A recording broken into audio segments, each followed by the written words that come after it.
देखिए, ये जो आंकड़ा जो जातीय जनगणना जो सरकार के द्वारा किया गया है, पहले तो मैं बता दूं कि ये पूरी तरह से फर्जीवाड़ा है और इसी के विरोध में हम लोग यहाँ गर्दनीबाग धरना स्तर पर हम लोग अखिल भारतीय कायस्थ महासभा के बैनर के अंतर्गत हम लोग धरना दे रहे हैं और इसका विरोध कर रहे हैं। तो आपसे आग्रह है माननीय मुख्यमंत्री जी कि हमको आरक्षण दें अब जगह करके।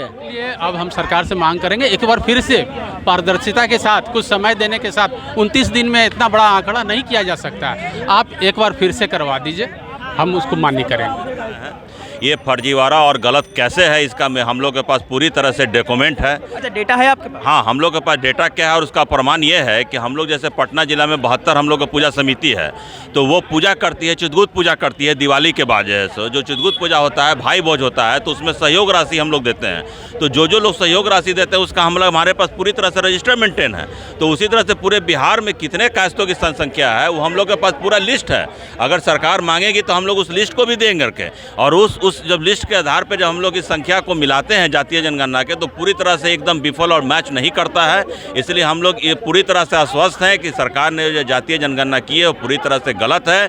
इसको फिर से जातीय जनगणना की जाए और उसका सही डाटा इसको पेश किया। जनगणना की लिस्ट आप कह रहे हैं कि गलत है, तो इसके पीछे कारण क्या होगा? अगर गलत है तो इसको गलत दिखाने का कारण? सर, ये पॉलिटिकल स्टाइल है, किसी और जाति को बढ़ा देना हमारा संख्या।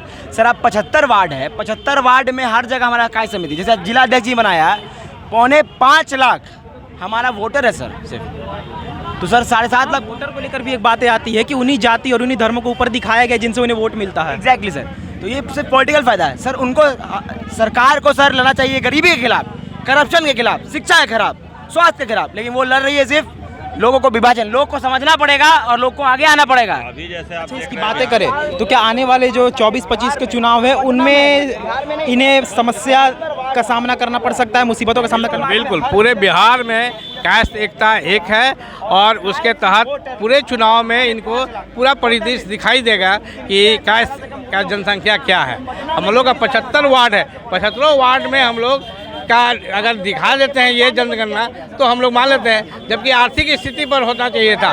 नो जाति जनगणना होना चाहिए था। जो जाति का आर्थिक स्थिति खराब है उसके साथ इंसाफ होना चाहिए था। ये जाति की जनगणना कर करके हम इसे समझ सकते हैं कि जिस तरीके से 2 अक्टूबर गांधी जयंती के दिन इसको जारी किया गया था, तो क्या पॉलिटिकल प्रोपेगेंडा हो सकता है?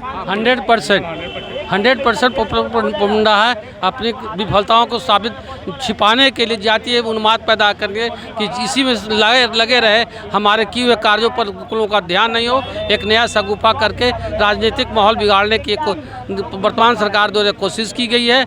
और साथ साथ कायस्थों की संख्या कम दिखाने के पीछे यही कारण है कि राजनीतिक भागीदारी इनको कम से कम हर जगह हो। जबकि सर विदित है कि पटना में 2 विधानसभा क्षेत्र, एक MP में कायस्थ प्रवासी समुदाय होते हैं। यह सर्वविदित है कि बिहार की राजनीति जाति आधार पर मतदान होता है। अगर ऐसा कम मतदान होता, सरकार होता तो जाति आधार पर तो 2 MLA भाजपा का और एक MP नहीं बनते। इससे स्पष्ट है कि वर्तमान सरकार अपनी विफलताओं को हटाने के लिए, जातीय उन्माद पैदा करने के लिए जातियों में लगे रहे, इसी में लेकर उनके कार्यकलापों पर ध्यान नहीं दे। सबसे बड़ी चार्ज जितना करोड़ों रुपया, 500 करोड़ रुपया खर्च किया है, यह भी एक जांच का विषय है। केंद्रीय एजेंसियों से इसकी CAG से जांच करवाई जाए तो दूध का दूध, पानी का पानी। बात बताइए कि जैसे कास्ट समाज को आप कह सकते हैं कि 0.60% दिखाई गई है, तो क्या इस चीज़ को लेकर उन्हें मुसीबतों का सामना करना पड़ सकता है? ये सवाल इनसे भी हमने किया।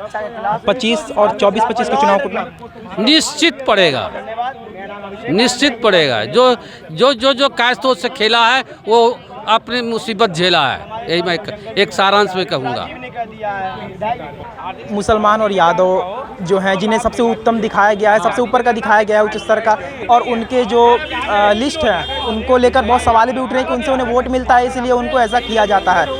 तो क्या उन दोनों के, मुसलमान और यादव के वोट से नीतीश जी को प्रॉफिट होगा? चाहते हैं कि वो हम दोनों जात के अनुसार सरकार का गठन करें और लोगों में आत्मविश्वास पैदा करें कि हम लोग इतनी संख्या में हैं। एक्चुअली अगर ये फर्जीवाड़ा नहीं हुआ होता तो हम लोग ये रोड पर नहीं आते। रोड पे आना पड़ा, इसके पीछे है कि हम लोग की संख्या बहुत ज़्यादा है। इवन बता रहे हैं 2.5% तो कम नहीं है, 2.5% से कम नहीं है। 2.5 से डायरेक्ट 0.60। हाँ, सोचिए इतना कम दिखाया गया है। अब उसमें से भी यहाँ पे 27 जो भी ज़िले हैं, अगर सारा काउंटिंग हो सही तरीके से तो आपको मिल जाएगा आंकड़ा कि क्या है। अच्छा चलिए, एक सवाल है कि जातीय जनगणना को लेकर जैसे आप बोल रहे हैं कि गलत दिखाया गया है, तो उसका साफ तौर पर एक बहुत अच्छा सवाल निकल कर सामने आता है कि आपके दरवाजे पर कोई खटखट हुई थी सर्वे को लेकर? नहीं, कोई खैर नहीं, यानी आप हैं ही नहीं बिहार में? है ही नहीं, आप यही सोच लीजिए नहीं है।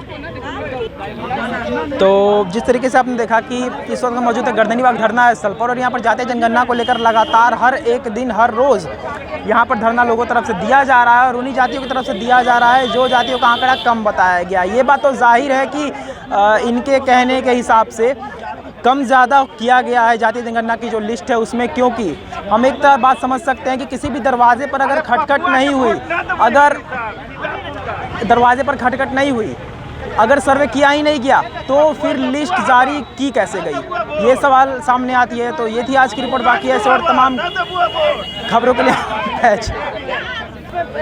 तो ये थी आज की रिपोर्ट, बाकी ऐसे और तमाम खबरों के लिए हमारे साथ बने रहें और देखते रहें News 24। मैं नंदन अपने सहयोगी पिंडू के साथ, धन्यवाद।